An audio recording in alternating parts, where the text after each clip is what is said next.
హిందూ వివాహ సాంప్రదాయంలో జీలకర్ర బెల్లం పెట్టడం ఓ ముఖ్యమైన ఘట్టం. వధూవరులు ఒకరి తలపై మరొకరు జీలకర్ర బెల్లం పెట్టుకుంటే పెళ్ళైనట్టే అని భావన.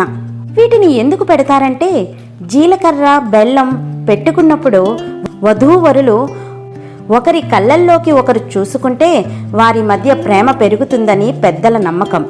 వీటిని ఆ పెళ్లి మండపంలోనే నూరి తలపైన పెడతారు. జీలకర్ర బెల్లం రెండు వేరు పదార్థాలు అయినప్పటికీ ఇవి రెండు కలిసిపోయి ఉంటాయి. అలాగే వధూవరులు కూడా వేరు మనస్తత్వాలు అయినా జీలకర్ర బెల్లంలా వాళ్ళ బంధం బలంగా ఉండాలని తలపై జీలకర్ర బెల్లం పెడతారు.